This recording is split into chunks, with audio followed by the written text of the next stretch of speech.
We are very close to Pesach. We are less than 2 weeks away. So I thought it would be very good to really introduce Pesach as really, in many ways, the definitive holiday of the Jewish the program, the Tikun program that God wants to initiate. So as such, I'm going to go through it comprehensively from the beginning until the end.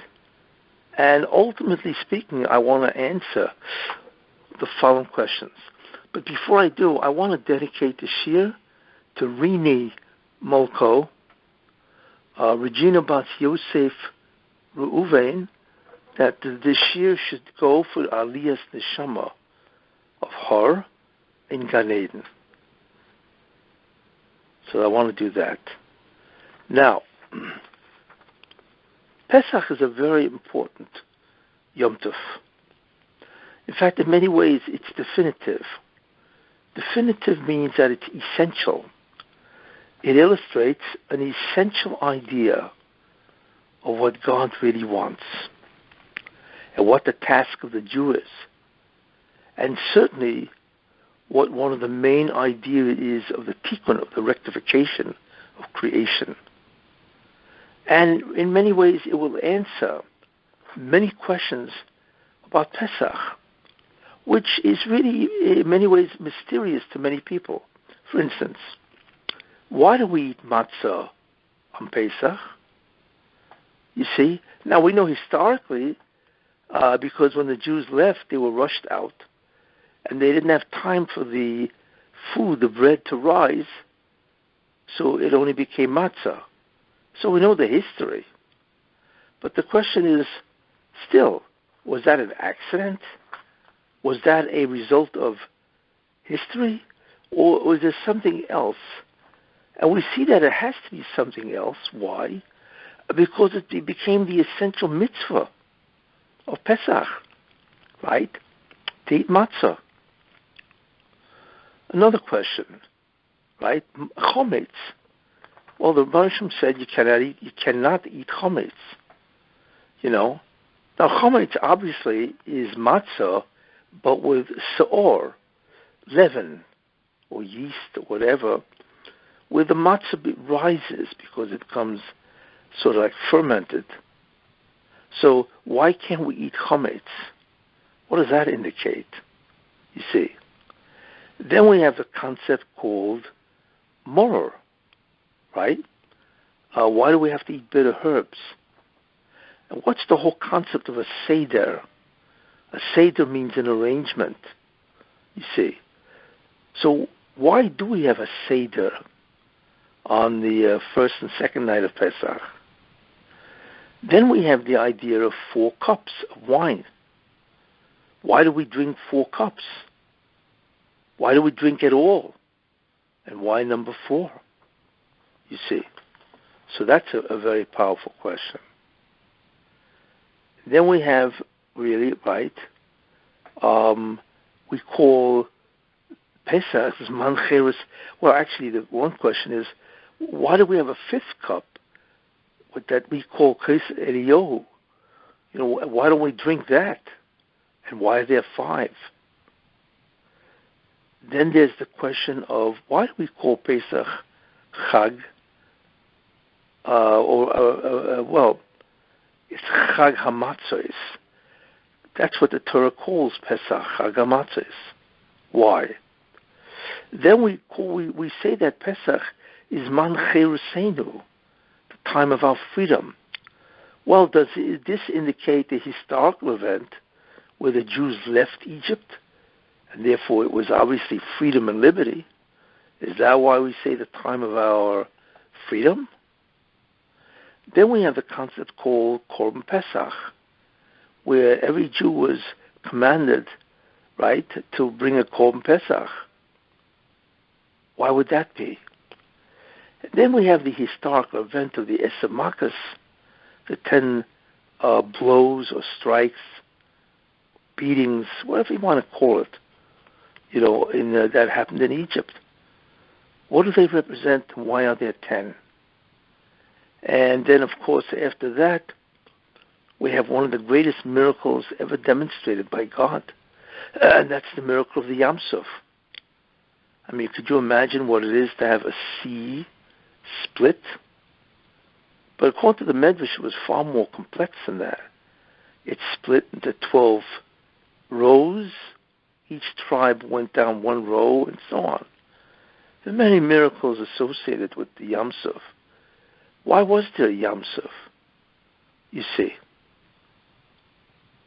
And of course, it was the death of all the Egyptians. All these are questions that you can ask about the holiday of Pesach. So the question is, can we see not one answer, but can we see how each one of these questions really has an answer that is all unified into a central theme? That is the question. And the answer is yes. The key is to understand what exactly is Pesach all about, and why is it so important, and why is it that the end Geula, the redemption of the end, which is messianic redemption, why does it have to mirror the redemption of Egypt? Because it says, Hine go'alti eschem achris koreishis, behold, I will redeem you. Achris means the last redemption, which we're waiting for, gracious as the first redemption. So that's the question. Why does one mirror the other? In fact, you see that in the Agada, where it says, Chayev kol odom, every person has to see himself as if he left Egypt. Why? You know, what is that, the Geula in Egypt? Why does that have to be mirrored in the final one? It's almost as if the final redemption is really a repeat of the redemption of Egypt. So the question, of course, is, what's the meaning of all this? Well, in order to understand it in a comprehensive and fundamental way, you really have to understand, and I've spoken in different parts, in different shiurim over the years, but to put it all together in one uniform symphony, that's what's critical. And then you realize that all of these questions get answered. And therefore, hopefully, the whole Pesach Seder and Pesach itself, Passover, will be commemorated in a different way. Now, I once mentioned, and it's very important, it's really a very important theme, that in the beginning what the Rebbe wanted to create different levels of reality. What are they? Well, the first level of reality that God created, of course, is the level of reality of who He is and the way He can be experienced and the way He can interact with a creation. And we know that's the level of spheres. And the spheres are, of course, divine forces that God created, in which He can use them as tools, as instruments, to create realities. But what are the realities that He creates? Well, the first reality, which is the highest, and ultimately we will all return to that reality, is the reality of the neshamas. You see, it is the reality of the souls. We all become, in other words, within us, it's a neshama, it's a soul. And that's really our essential beings. So, in that level, or when we manifest ourselves as a neshama, as a soul, that is really who we are, and that is what our identity will be at the end of time, which means Olam Haba. So that's called a pure Zulosoi. Zulosoi means other. So what God created is the concept of an other, you see. And that other is the neshama. And that's who we are. We are pure souls. In fact, the neshama is so great, it is such an unbelievable, spectacular being, that I would say that the neshama is not even spiritual, you see. Because the essence of the neshama, whatever it is far beyond ruchni, spirituality. Now, we, of course, don't understand that, But the neshama is higher than ruchni, even though, from our perspective, clearly, the soul is spiritual. Because as far as we're concerned, if it's not physical, then it's got to be spiritual. But spirituality itself has levels. So the neshama is the highest level of spirituality. Or, I should say, it is a level of being that is so high that I would not even call it spiritual.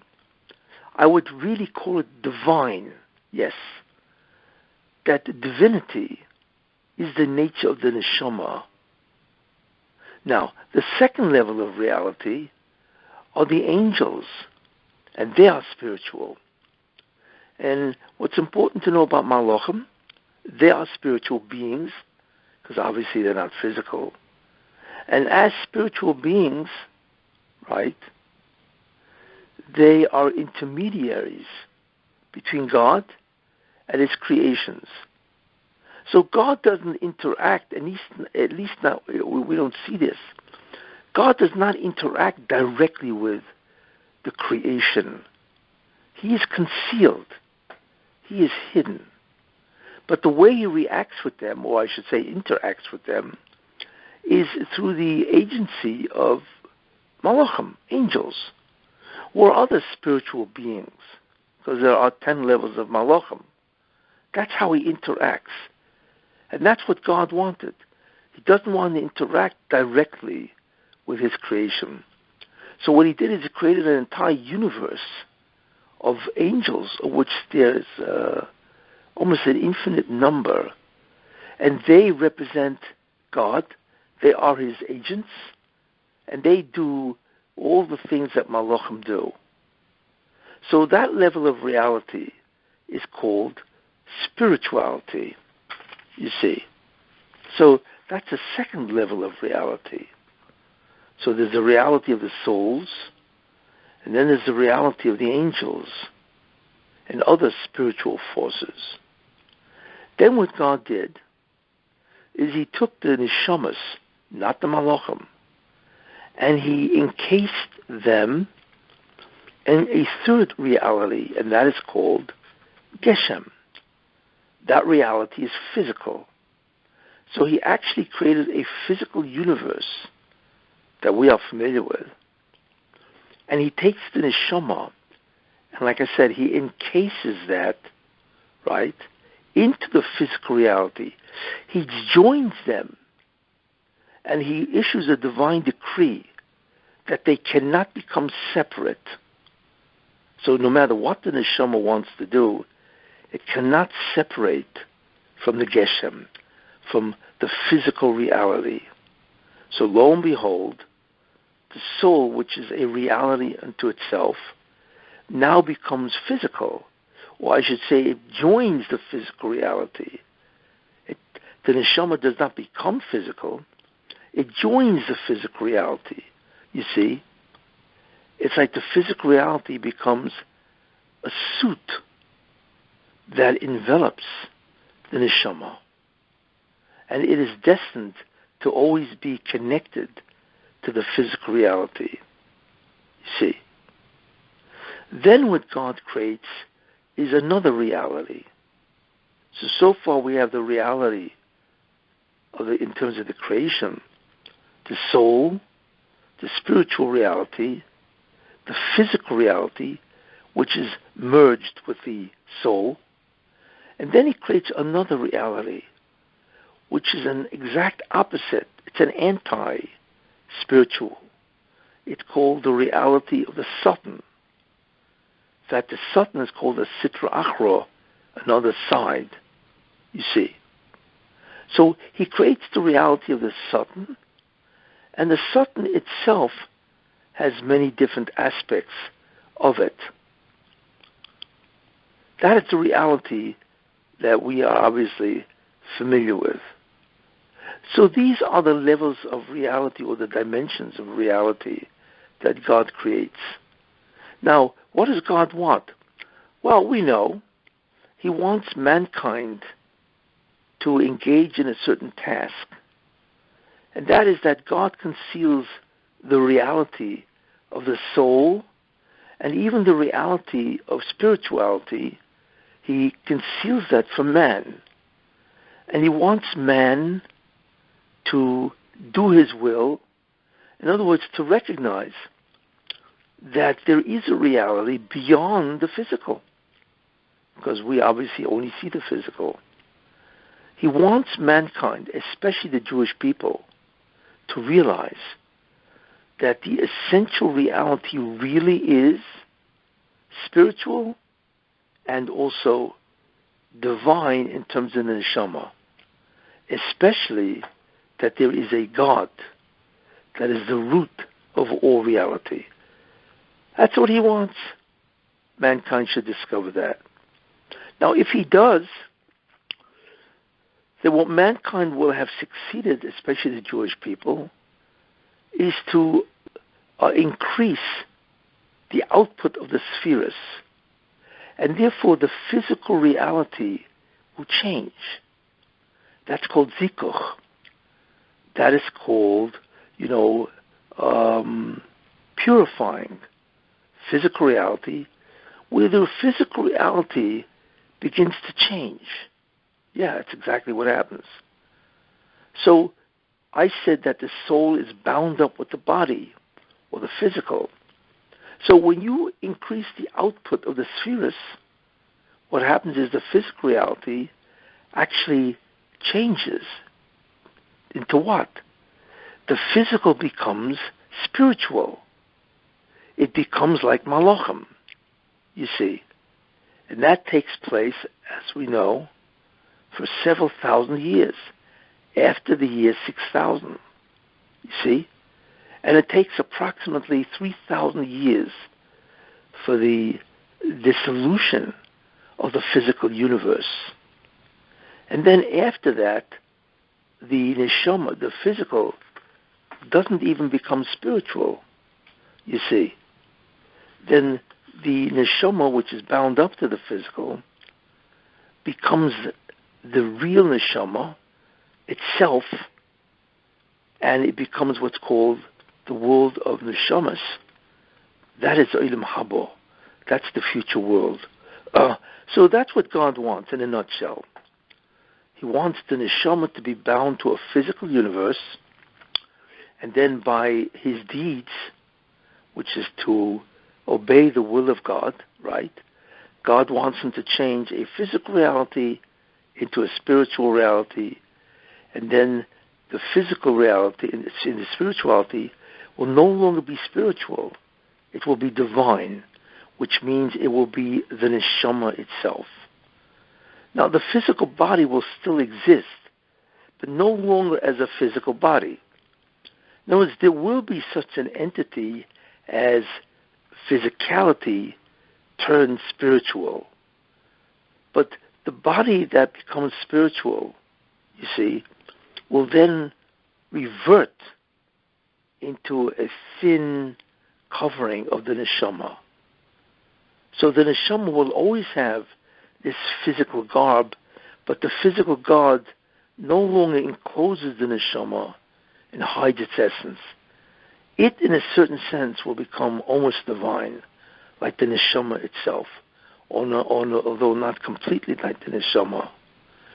And in that stage, where each person now reverts to being a true divine being, almost anyway, and that will be in Olam Haba, the future world, and that is eternal.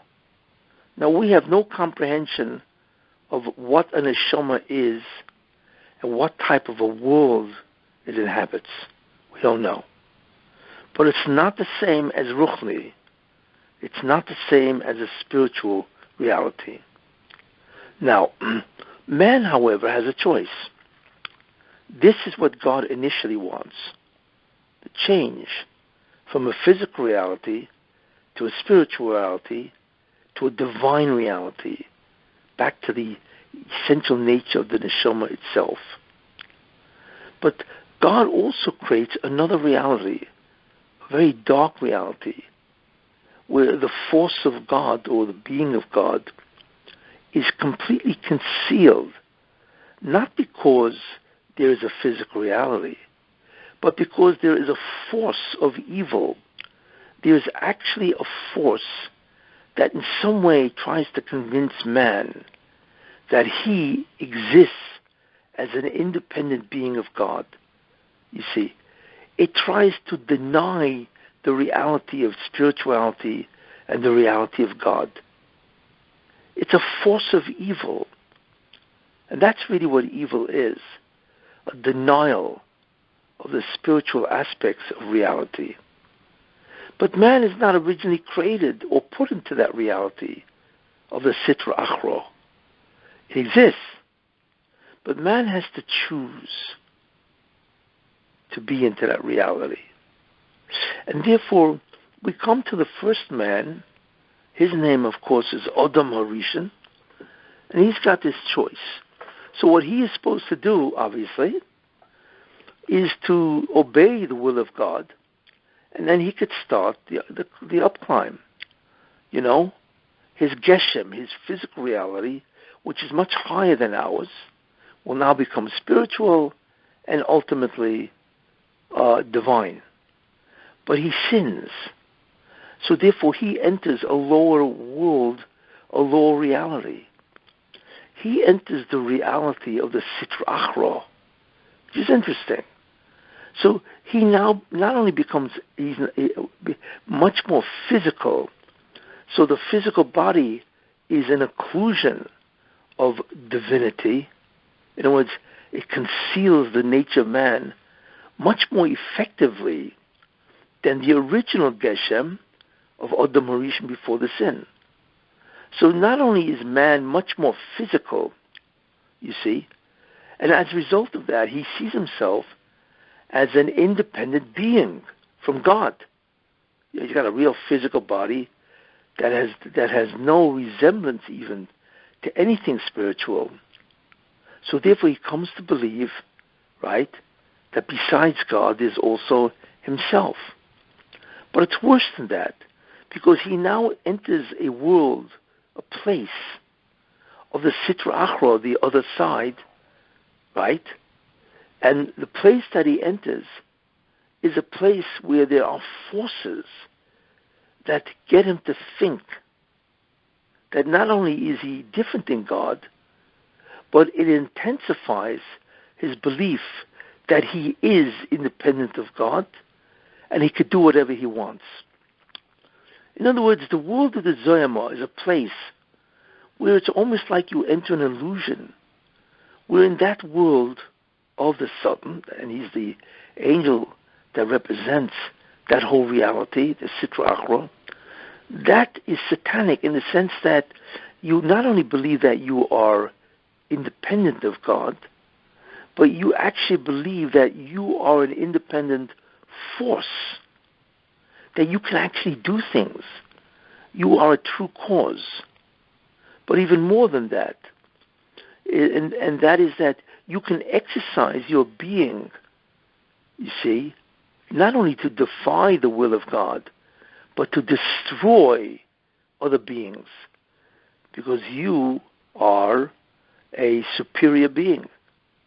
So it is a world that allows you to entertain this illusion that you exist independent of God, and perhaps you exist only and there is no God. You see, it's a world of absolute intensity of Ein Oid Milvadi. Not Ein Oid Milvadoi, besides God there's nothing else. Or Yesh Oid Milvadoi, besides God there is something else, namely me. But Ein Oid Milvadi, there's nobody else but me. And therefore that allows you to interfere with other beings.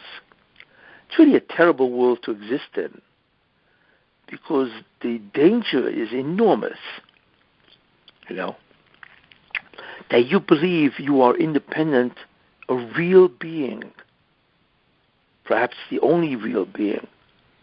And it's a world of tremendous decimation, you see. Now, the way man expresses his Einoi Milvadi, the only one that exists is me, is by destroying successfully others. Because in a certain sense, that's the greatest way a person can convince himself that he is God, he is superior, and he's the only thing that really exists. That's why empires, which are evil, always engage in the overthrow of mankind. It's not that they engage in living the way they want to do, whatever they want to do, but they're occupied with the destruction of others, you see, because they believe not only that they exist independent of God, but that they are superior. They are true existential beings. You see, that's why real evil is a place where there's murder, killing, damaging, destroying other beings. And that's the height of the illusion in the world of the Sitra Achra. So the problem is that Adam Arishan, who is not supposed to enter that world of the Satan, right? He does, because he sins.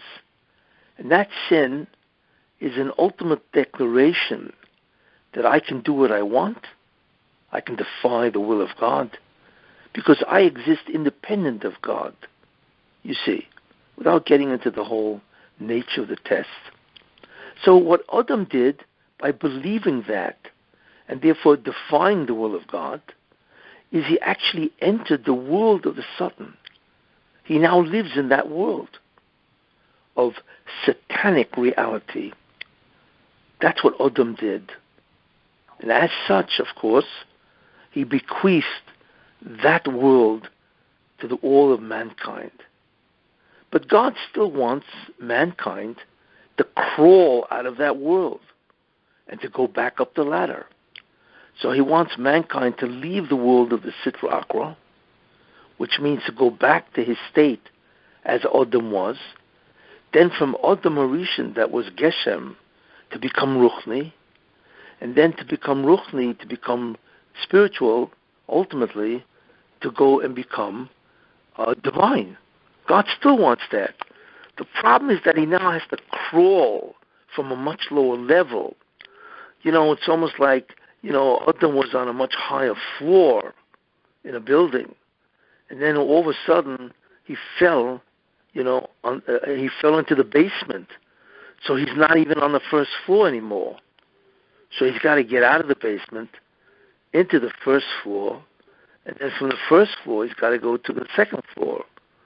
This is the existential situation that man created for himself.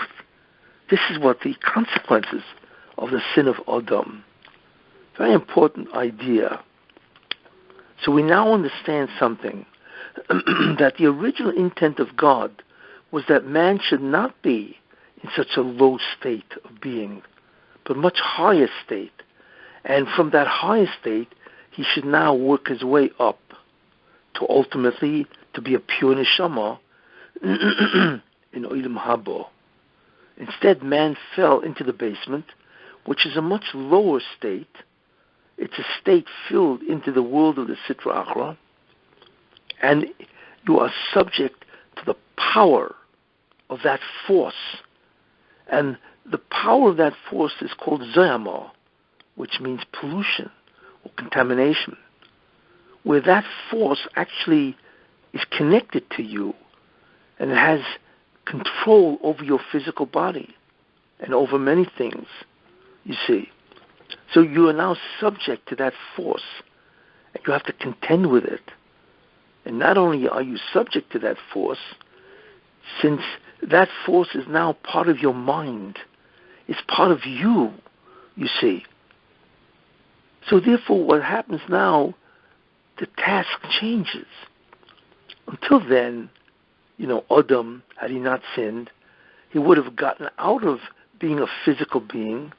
He would have changed his physicality into a spiritual entity, like the angels. And then from that, he would have gone into the world of the souls, the real world of souls, which is Olam Habo. Instead, mankind now is positioned in a world of tremendous zoyamo, tremendous evil, and he is subject to all kinds of illusions, or I should say delusions. So he's got to now crawl out of the basement, which means to eradicate, obliterate, annihilate that world of the Satan. So he then reverts back to becoming a being that is Geshem, and then once he is that, which was the original state of Adam Rishon, and then once he does that, then he can go back to doing what Adam should have done. And that becomes the Tikun. You see? And then it would become spiritual and ultimately divine. So we see very clearly what the original plan was and how man foiled that attempt. He changed the nature of his task, and he now has two different stages to accomplish. Stage one is where he would now remove himself from the world of the Sitra Achra, you see. In other words, he would have to annihilate the world of the Satan, dump it, separate it from himself, and then he would become like Adam Rishon before the sin, and then he could begin to work his way from that position, ultimately to the real position, which of course is Olam Habo. You see. Now the way this is all done, obviously, is to observe the will of God. Because by observing the will of God, therefore it shows that you believe in the world of God, and therefore God changes the world to comply with that reality. And therefore the world changes, right, to display that reality of God, which is Einod Milvadoi. You see? So that's the way the Tikun is done. The Tikun is done by observing or, doing the will of God. That's how it's done. To bring down, right, the force of the spheres, turn them up, and they will begin to change reality, because that's what they do. The spheres create realities, and they can change the nature of reality. So we now have, I hope, an understanding of what the situation is, the initial situation, as it was intended to be, the ultimate the change in the situation, which is that we now inhabit the world of the Sitra Achra, the world of the Satan, and that the job of man is that you have to get rid of that and then go back to what man was in the initial stage, and then work our way up from there. The tikkun of that reflects the entire tikkun of the Bria, you see. Now, so that's a very important Hagdomo, a very important introduction. Now, the second part of the introduction is to know this, that in the world of the Satan, there are 4 different levels of delusion in that world. Because the force of the Satan has 4 different levels to it. Levels of delusion, you see. Those are called a klipa. A klipa, right, literally means a shell. It means a barrier to not understanding the true reality. And there are 4 barriers. There are really 4 climates or environments that these 4 levels can, cloud a man's judgment, person's judgment. What are they? Well, the Torah identifies them in the beginning, where it says, in the beginning God created the heavens and the earth. And then it says, V'yo oretz hoyis soyu voyu choshech and tohim, and the earth was, right? The earth is the world of the Satan. It was soyu, right? Which means basically a mixture. Voyu, it means emptiness. Choshech means darkness. And tohim means the great abyss, great body of water. And these four terms, which are biblical, refers to the four different levels of reality of the Satan. So as such, they are very important. Now, they are important to us because we have to crawl out of these things, you see. So what we have to do is overturn or eradicate all of these four, you see. Now, these four also, which is very interesting, when somebody became a Novi, a prophet, you see, he would have to traverse these four realities because he was located, a person, even if he's a prophet, he's located in this world. That's his reality. That's all our reality. And in his prophetic journey, he would then close his eyes and his imagination would become conscious of different realities. I mean, he did not travel anywhere physically, but what he did is he closed his eyes, and I'm not going into the whole phenomenon of prophecy. He would close his eyes, and all of a sudden, his imagination, which everybody has, would be able to be conscious of different realities, as if he's looking into those realities, you see. So ultimately, a prophet would be able to go beyond the reality of the physical, beyond the reality of being in the world of the Satan, and then he would go beyond the world of the being Geshem, physical, and he would actually go into the world of Malachim, and he actually could see in whatever guise they were. He couldn't see them as they really are, but you can view them in whatever guise they are, or they allow themselves to be seen in that world. He could actually see Malachim, and he could talk to them, because he was conscious, through his imagination, of that reality. Now, what is interesting, in order to do that, he would have to traverse the world of the Satan first, because that's where he was located. So, if you look in Yecheskel, right, the prophet Ezekiel, the second parak, where it talks about the Maisim Merkava, the story, the account of the divine charity, the divine chariot, I should say, right? It says there four different terms.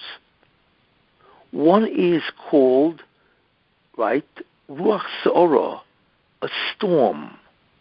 He saw a tremendous storm, Ruach Se'orah. Then it says Onan Godel. Then he saw a great cloud, you see. And then he saw Eshmis Lakachas, a striking fire. And then Noiga, a brilliant light. These four terms, you see, are identical to the four terms used in the Torah. Tohu, which is confusion or mixture. Vohu, which is emptiness. Choshech, which is darkness, right? And then you have Tohim, which is the great abyss, ocean. What's identical to these terms is the terms I just mentioned. Ruach Se'orah, a stormy wind, right? Onan Godel, a great cloud. And then you have Eshlim Mislakachas, a striking fire. And Noiga, a brilliant glow. What are these?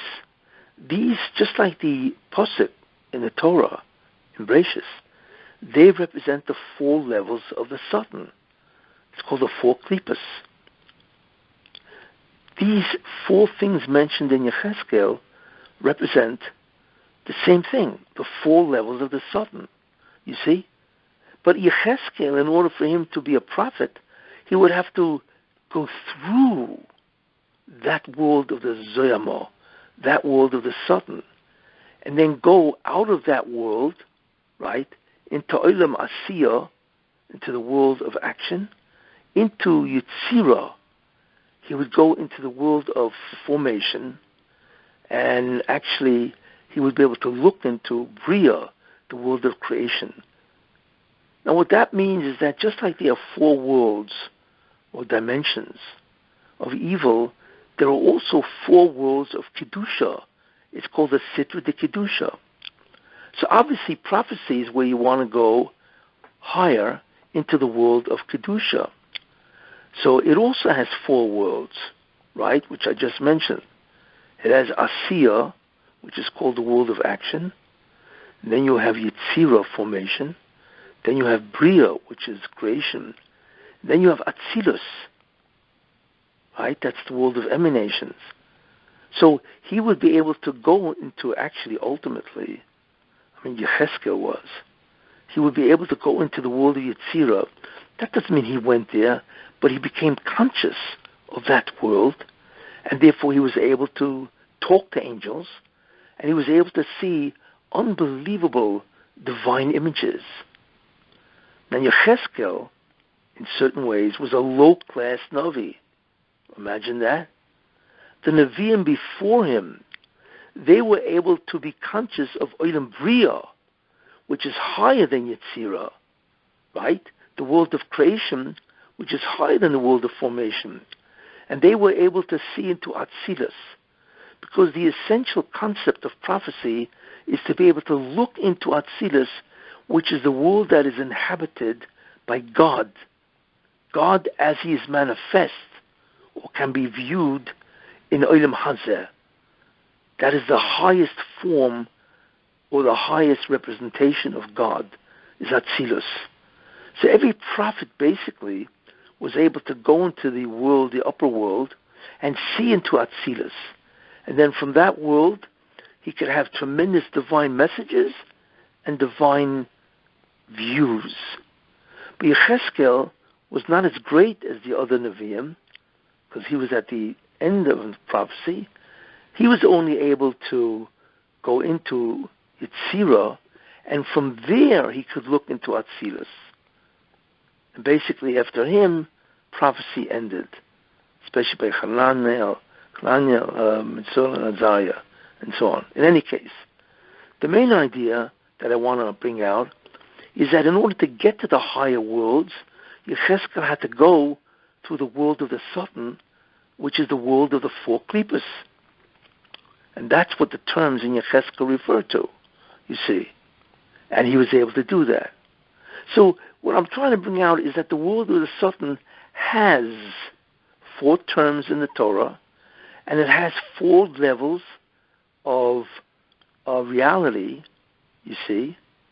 And these are four different levels of reality where there's an incredible, intense inclination to believe in self as opposed to believing in God.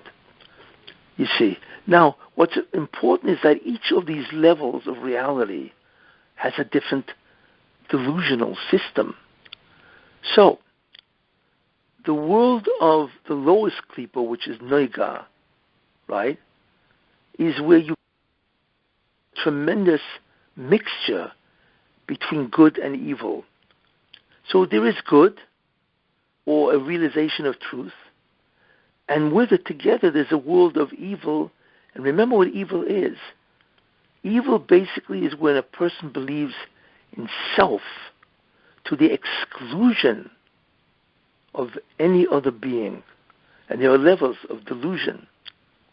So that's Noiga, which is the lowest term of Yechezkel's prophecy, you see. Now the next higher level is Eish Mislakachas. So that is a reality, so to speak, or a world of delusion, where not only you feel the good and evil, but there's no good. There's just evil. There's just this tremendous environment, so to speak, where you are everything, you see. Then there's the next world, klipa, above that, which is worse, By the way, all of these go deeper and deeper into the delusion that you are somebody independent of God. Then there's the world of the ungodly. The world of the ungodly, the great cloud, right, is where everything is now seen as independent of God. Not just yourself, but the whole reality is a reality that paints a different picture. That it is a world that everything is now separate. That the world really is its own reality, you see. And therefore it's called the dark cloud, the great cloud, where the cloud covers everything. So that is a third level of klipa, which is much worse. And then there's the greatest level of klipa, right, which is a stormy wind, ruach sa'ora. And that is a reality where the pervasiveness of this delusion is spread throughout the entire earth. So there you are. You have 4 different levels of reality of the Sitra Achra, the 4 different klipas, as reflected in the 4 levels that Yecheskel traveled or traversed to go into the upper spiritual worlds. And these are the 4 words of the Torah. Tohu voyu choshech and tohim. You see. Now, what's interesting is that nations represent different levels of klipa. You see. That's very important. So you can actually have a nation that is sort of representative, or is where this a certain level of delusion is pervasive in that nation. So that nation can be said to be part of that klipa, you see. And that's a very important idea, that different nations represent different delusions of reality between these 4. And as a classic example, for instance, Babylon. Babylon was a delusion of what? Of Noiga, of good and evil. Because what was interesting about Babylon is that they were spiritual. They believed in God. The problem is that they didn't believe in God. They believed in gods. Many gods. That's called Avodah Zarah. So there was a truth that there is a spiritual universe beyond the physical, but it was inhabited by a pantheon of gods. So therefore Babylon lived or pervaded by the reality called Noiga. You see, the second reality, which was basically all physical and very little good, but basically a physical reality, right, was not Babylon, it was Persia, Porus. And Porus was known for its enormous physicality. So that was the klipa that inhabited or pervaded Persia. The third level of reality, where the concept of that man is the only thing that exists and he is supreme, and that becomes an all-pervasive chokhmah or ideology, is Greece. Greece had a Weltanschauung, if you want to use that word. They had a chokhmah that they are, that everything is the rationale of man. You know, you talk about philosophy and science and everything, and they believed in the greatness and the uniqueness of man, independent of God, you see. So Greece was the reality called, you know, the great cloud. Now, what Rome did, Rome took the chokhmah of Greece and they spread it throughout the entire world. So Rome was called the Tahim, right? Or it was called the Ruach Sa'ora, the stormy wind that would carry the great cloud. And therefore Rome took the chokhmah of Greece, which is a reality in which they think everything is based on man, and they spread it throughout the entire world. So we actually have the 4 kingdoms, Babylon, Persia, Greece, and Rome, representing essentially the 4 different klipas of the Sultan. Interesting, you see. Now this has great significance for the Jewish people, as I will point out. So therefore, this is a very important introduction or understanding what God initially wanted, what it wound up to be because of the sin of Adam, what is the job of man, and also a description of the satanic world, which, like I said, is in the basement, that it really has four klippos, four different levels of reality, which are really represented by four terms in Yechezkel, four terms in the Bereshis, right? It's represented by different environments of evil, and it's also represented by different nations. So with this knowledge, we are now equipped to begin our study of what the meaning of Pesach is and why it is so necessary. And for that, I will continue next week, which is the week before Pesach. Hopefully I can conclude it before Pesach. Any questions? Yes. Go ahead. Okay. I have a lot of questions. I wrote them down. Okay. So you said that, first I'm going to start from the beginning. You said that Hashem doesn't interact with us directly. Yes. Right? He uses angels as intermediaries. But all our lives as Jews, we're always searching to interact with Hashem directly. Yes. So yeah, but there's a difference. Okay. There is a difference. You have to remember there are two, when I say interaction, there are two concepts of interaction. One is the stability and the existence of the entire creation. And the one who does that maintains the existence itself, the stability, are the malachim, you see. But the interaction that is caused by God as a result of the deeds of the Jews, then God sometimes interacts with the Jews directly, not always. The concept of a heavenly tribunal, for instance, is not God, it's a tribunal. Now, of course, God directs the tribunal what to do. He's the one that gives them everything, the power, the ability, the information, and the law, obviously. But it's through a heavenly tribunal. It's called the Bezin Shamayla. You see? Now, sometimes God sits, concept, but he sits as the chief justice of that court. But that's only when the Jews as a nation are being judged, you see. But many times it is the court that judges Jews. So in a certain sense, you have God judging the world. At times he does deal directly with the Jews, but only as a result of their deeds, their behavior. But in terms of the existence itself, to stabilize it, the spheres or the courts do that. Actually, it's the spheres. So you have a duality here. But this is primarily with Jews. With Goyim, he doesn't do that. With Goyim, it is the courts that deal with the nations of the world, not God, you see.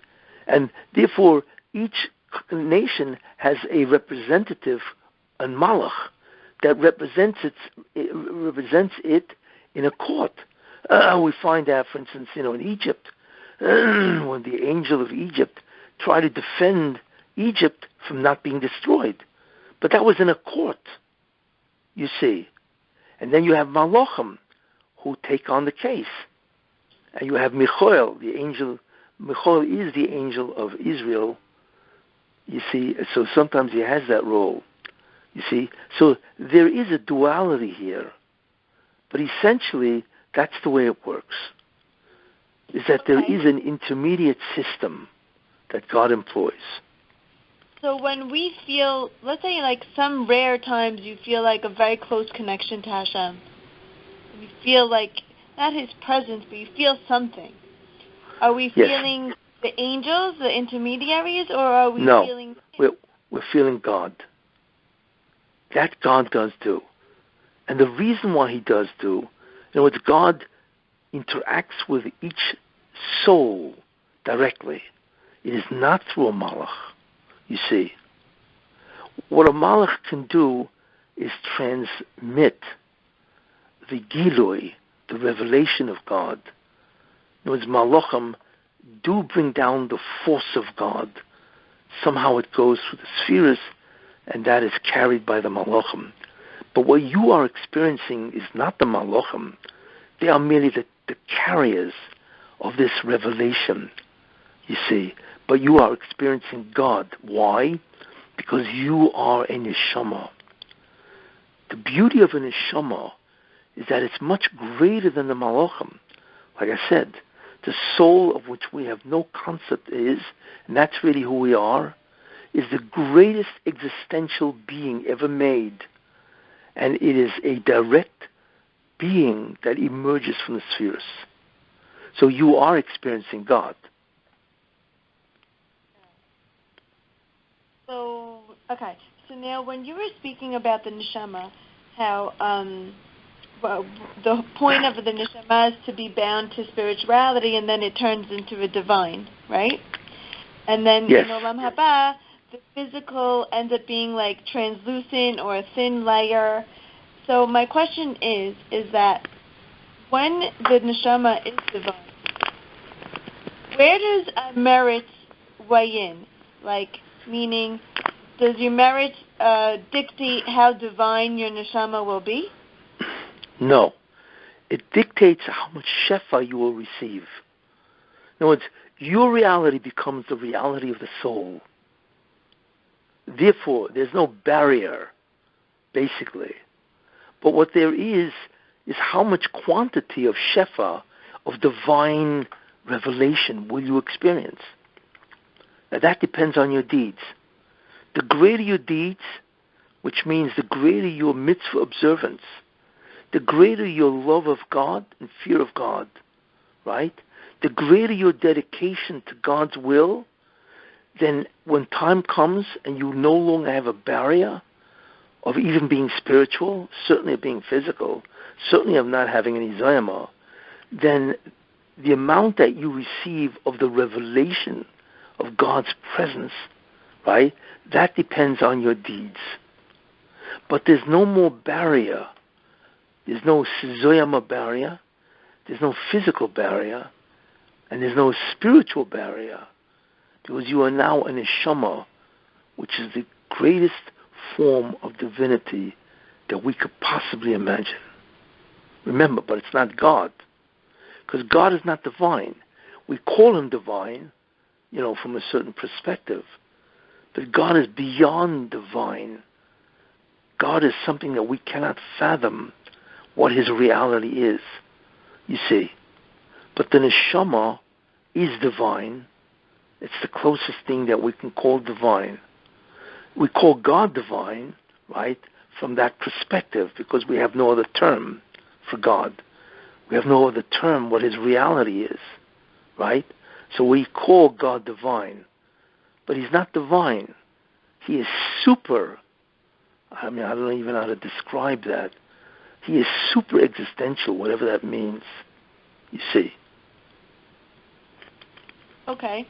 So when we get up from the resurrection of the dead, yes. Our neshama's job is to turn from physical to spiritual? Yes. Well, the Tchias HaMesim, resurrection of the dead, which will occur after Mashiach ben David comes, right? So what will happen is in the Tekufa, in the time of Mashiach ben David, the world of the Sitra Achra, the basement, is wiped out.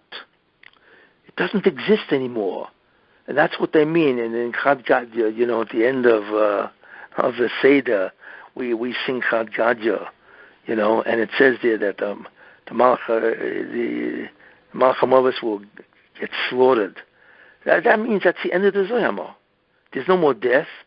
There's no decomposition. There is no degeneration. There's no sickness. There's no death. You will always feel phenomenal, you see. But then you are purely physical. You will revert to being exactly like Adam before the sin.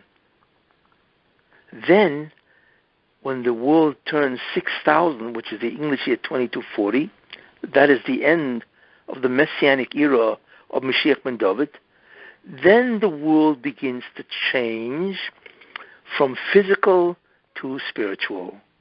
And that will take place 3,000 years, because there are three spiritual worlds. There's Olam Yetzirah, and then there's Olam Bria, the world of Bria, the world of Yetzirah, and then there's the world of Atzilus. So to traverse or to become a being that is appropriate for those three spiritual worlds, right, will take 1,000 years for each world.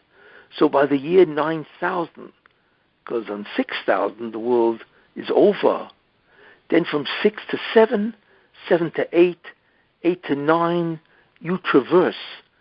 You become a different reality, and each of those worlds, the entire universe turns into that world, you see. So by the time 9,001 arrives, the world will now be at the end of Atzilus, where it has become Atzilus, which is the greatest world of Olam Hazeh. Then from the year 9,000 begins Olam Haba. And we don't know what that is, because like I told you, Olam Haba is not really a world of spirituality. We use the word Ruchni because we have no other term. And to us, anything which isn't physical is spiritual. But the difference between Olam Haba, and in Kabbalah it's called Adam Kadmon, primordial man, and everything below it, which are the four worlds, right, is almost infinite. And that begins on the world 9,000, where you become a soul entity. And even though you have what's called a former body, that body is completely transparent, and it exerts nothing on the soul. And that soul is now bound up with God to the extent of its deeds. To what extent did it love God, feared God, and to do the will of God? You see. And that's what happens. So throughout those thousands of years, your soul, whatever shefa it got from when it was living in this world, that's it? You can't grow? I'm not understanding your question. What do you mean? So our shefa in the Olam Haba comes through our merits, however much merits we did in this world. Yes. Okay. So now you're saying between the years 6 to 7,000, we're moving up in Olamah. Yes. So, but does our shefa stay the same, stagnant, or does it be able to grow as we enter new? Oh, you mean, is there a change even in the shefa at that point? And the answer is yes. Yes. In fact, what's interesting is the amount of shefa, or divine force, or energy, or divine power, or divine closeness, dvekus, whatever you want to call, depending on your deed, begins after death, in Gan Eden. Gan Eden is a place where basically you have entered Olam Yetzirah. You're no longer part of Olam Asiyah, which is the physical world. You are now in a spiritual world. But even in a spiritual world, each person will receive, right, in conformity with what they did. Even at that time, you see? So the difference between people already is visible in Gan Eden, which is Olam Yetzirah, you see? So you don't have to wait 4,000 years before you begin to see the gradations that people will receive because of their deeds, their merits. It already starts as soon as you die, you see. So in Gan Eden, which is Olam Yetzirah, if you are an unbelievable tzaddik, right then and there you begin to receive some type of shefa. It's nowhere near what Olam Haba is, future world. But it is a difference. You are already graded on what you did in your lifetime. You see? But even then, it's not full, because a person is judged at the end of time. There has to be the great judgment, because you are judged not only what you did in your lifetime, not only what you did in all the lives that you lived, the resurrections or the incarnations, but you are judged by all the influences that you caused. You see? So in a certain sense, that's why one of the greatest things you can do is to influence Jews to do the mitzvahs, to believe in God. In fact, there is no greater type of work you can do, because you get the reward for what they do also, and for they and their kids and their kids' kids until the end of all generations. Could you imagine what kind of a payment that is? You see? That's why it's so important, just from that standpoint, to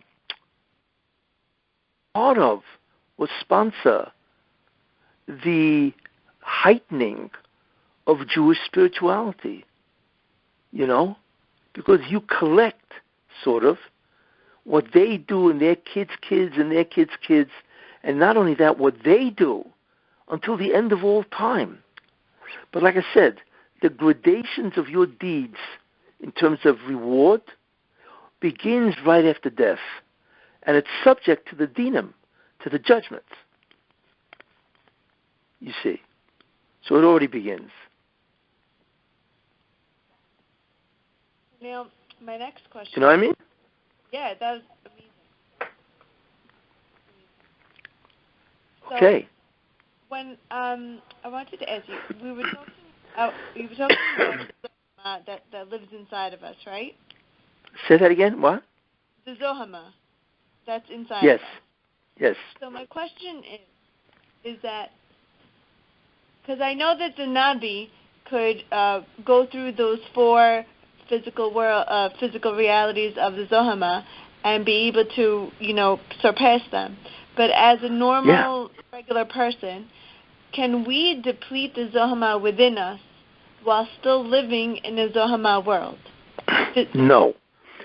The only ones who are ever able to do that, there are people that were able to do that, and because of that, they were able to enter Gan Eden alive with their bodies.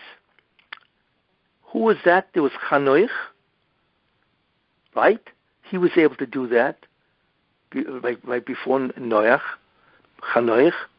Then there was, besides Chanoich, who was able to enter, there's Eliyahu, Hanavi. He went up alive, right? And then there's also Serach Bas Osher, the one who told Yaakov Avinu that Yosef still lives. She also never died.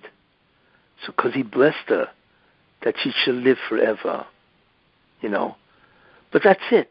Other than, as far as I know, other than those three, nobody ever surpassed the Zoyama. Everybody had to die. Could you minimize it within us? What? Could you minimize it? Like, don't we always fight the Yetzer Hara within us? Isn't that a part of the... Yes, you can. Yes, what you're saying is true. There are two levels of Zoyama. It's very important. There's a level of Zoyama that is a remnant, a residue, I should say, from Adam Orishan. You cannot remove that. That's what causes everybody to die, you see. And also, that's why when a person dies, they put his body into the mikveh, you see. But there is a level of Zoyama, right, which is the concept of sin. That is why many times you find if they have to exhume, that's what it's called, a dead body of a tzaddik, they open up the grave and the guy looks like he's sleeping.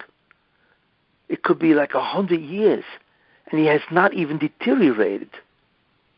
So that also means that this person lived a life of such righteousness that the Zoyama, that level of Zoyama, did not have the ability to decompose the body. But that's what happens when you have a tzaddik. And there are many stories where they exhumed tzaddikim, or they have, for some reason, had to unearth the person, and they took a look at the body and they said, it's incredible. There's no decomposition. It's as if the person just lay down and went to sleep. You see? That's because they have neutralized that particular level of Zoyama. So what you're saying is true, but on the other hand, there is a level of Zoyama that you cannot get rid of until God allows the process of neutralizing the Zoyama to begin. And that will not happen until Mashiach ben David. Okay. You see. So if we know the 4 levels of the klipas, the 4 klipas of the Satan, how come the knowledge doesn't help us surpass it? How come the knowledge doesn't help us surpass? And if not for the average person, for the tzaddikim, for them, how come as a whole we're not able? We know the klipa, we know what it is, and we know how to fight it. So why can't we move out of it? The answer is, many people know traffic laws, but that doesn't mean they can become traffic-abiding citizens. That's the choice, the bechira of man. There are many things we know that are not good for us, and people do it anyway, because everybody has a self-interest. Usually it's taiva. Everybody wants pleasure, or everybody wants to do what they want to do. They don't want to listen to authority, right? Or they want honor and glory. Usually most people know when they're doing something wrong. So the question is, why are they doing it? The courts are filled with this, right? Our lives are filled with things we know is wrong. There are things we do that we know are not healthy. We still do it.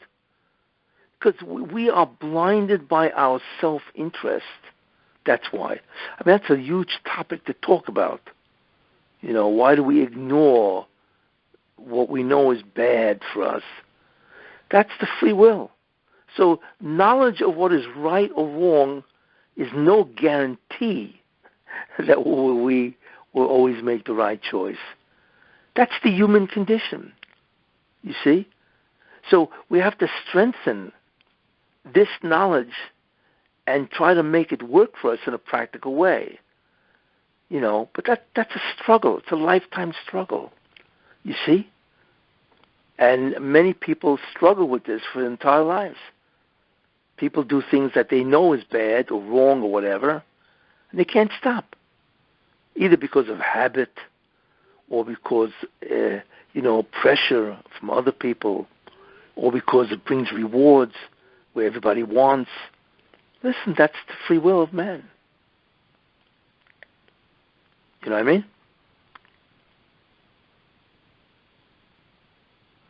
That is why. Okay. Is that it? One more question. So really, it's now that you're telling us all the klipa and the levels of the Satan and all of that, as a nation, it's nearly impossible to get out of it without the Mashiach. Exactly, yeah. No, we can't. Okay, but our merits need to bring the Mashiach. So how do we bring it if it's impossible for us to move out of it? No, because God swore to Avram, Yitzchak, and Yaakov that we will ultimately bring the Mashiach, either through Torah, mitzvahs, right, or tshuva, or Yisurin. That's how we do it. This is what's called Yisurin, suffering. That's how they brought Moshe Rabbeinu in Egypt. So that's the guarantee that we will bring Mashiach. And that's called Be'itoy, in its time. You see? And that's God swore that there must come a time when we will have brought the Mashiach, no matter what. And that is why God instituted 3 different ways. One is to do the mitzvahs, The second thing is to do tshuva, repentance. And the third way is yisurin, suffering. And of course, there's a combination of all three. In that way, God guarantees us, and that is His oath, to Avraham, Yitzchak, and Yaakov, that there will come a time where we will actually bring the Mashiach, and then He will end it all. You see. Those three ways, do they have to be on a whole, or can they be personalized? They are both. They are on a national level and on a personal level. It's both. You see. That's why really every Jew in the end is basically guaranteed to be an Olam Haba. Of course, the question is, what does that mean? Where is his level of receiving Shefa? That's a different story. But every Jew will be an Olam Haba. Why? Because in a certain sense, God can guarantee by one of these three or in combination that every person will in some way have undone the Averis. The real question is the point of being an Olam Haba is not how much suffering you want, but how much reward do you want? Maybe you'll get into Olam Haba, and then you're going to wind up in some kind of a shack instead of a palace. You see? But you'll be an Olam Haba. You see? So that's the real question. The purpose is not to avoid sin. The purpose is to gather mitzvahs, gather reward. That's the problem, you see? And so on.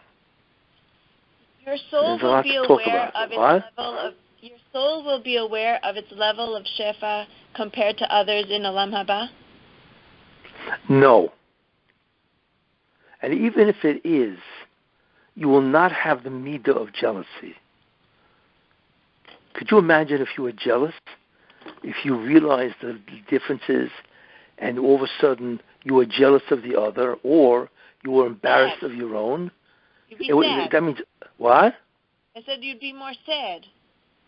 You wouldn't be sad, you'd be devastated. Yeah. And Olam Haba is forever. Olam Haba is forever. Could you imagine being in a place forever and always being devastated? So that's not Olam Haba, that's a Gehenna. What kind of Olam Haba is that? So therefore, either you will not be aware of what somebody else's level is, because he will be experiencing it in a personal way, or you will be aware, but it will mean nothing. God will take away the feelings of devastation and jealousy. Or else, how could you possibly enjoy Olam Haba? So it's one of the two, you see. But there will be differences. And like I told you, those differences are already present in Gan Eden. You have to wait for Olam Haba. You see? And it makes sense. Because why do you have to wait for your merit in Olam Haba? You may have to wait for the merit, but why do you have to wait for what you really deserve because of your merits? You don't. They are already applied in Gan Eden. You see? Okay. Thank you, Rabbi. Yes. That was great. Thank you so much. Is somebody asking me something? I don't hear anything. Oh, okay. I have a question. There we go. I have a question, Rabbi. Yeah, go ahead. If Hashem interacts with the souls individually, is that just the Jewish neshamas, or is it also the rest of the world? It's basically the Jewish neshamas, and but I think that he interacts even with non-Jews if they are what's called a Noachide. Because a Noachide, somebody who observes the 7 mitzvahs of Noach, because God commanded him. It's got to be for that reason. Because God issued those commands, right? Probably also.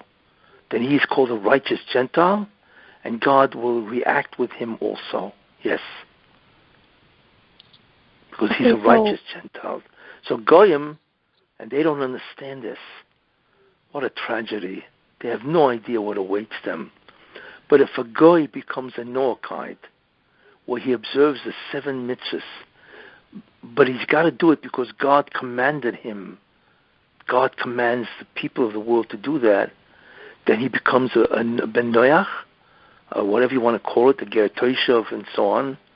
And God will interact with him on a personal level. Because he has become righteous. You see? God is not a racist. It doesn't make a difference who you are.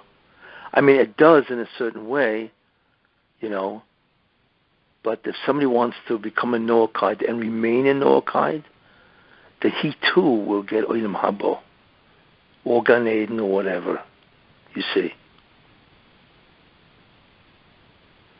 So yes, when Hashem's like shaking up the world now, and more people are starting to, say this is probably God.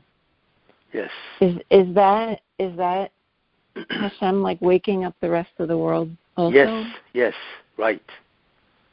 Yes, and it's going to grow much worse. I should say much more severe. Where the world, even now the world is beginning to recognize that mankind has reached what's called the nadir, the lowest point that he can in terms of morality and righteousness. I mean, this is the pits. What can you say? So even now people are beginning to say, well, maybe we are approaching the end of mankind and the beginning of a messianic era. Yeah. It'll get much more strong. But that's together with Mashiach ben Yosef.